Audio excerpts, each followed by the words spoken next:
So when I settled into the UK, I just got my first job in the UK in Barclays at the time, and shortly after, only a few months down the road, I felt the Lord saying, "Hey, it's time. This is not what I wanted doing at this time," and I just got married at the time. So to pack that up and head straight for ministry, and it's the same thing today. Yeah. And I would challenge everyone who is listening to this video: God never gets it wrong. So you may think that God is cutting your plan short, but God's plan is always better than yours.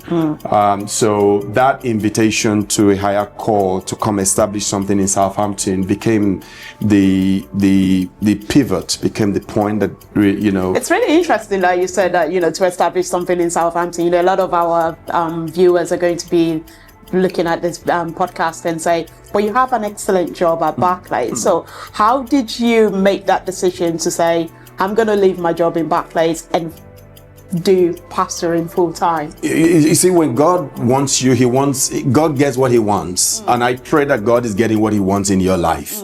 Right? When you have that kind of encounter, you're sold out. And really, that's what Jesus wants us to do. You remember Peter, John, and James when they were fishing, and when they were astonished by what Jesus did, they abandoned all the fish and everything and they followed him. So that's how this Barclays experience felt for me.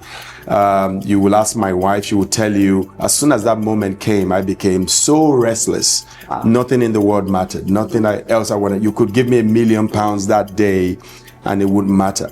When I handed in my resignation at Barclays and I was heading out, to Southampton, they were wondering, what exactly is going on? You're good here, you love the job here. But so it was, to leave a job and then you're coming to a place where it's not like this.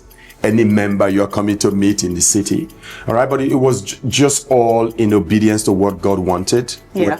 Wherever it led, whether it was to one person or to 10,000 people, it didn't matter to me. What mattered the most was obedience to the voice of God.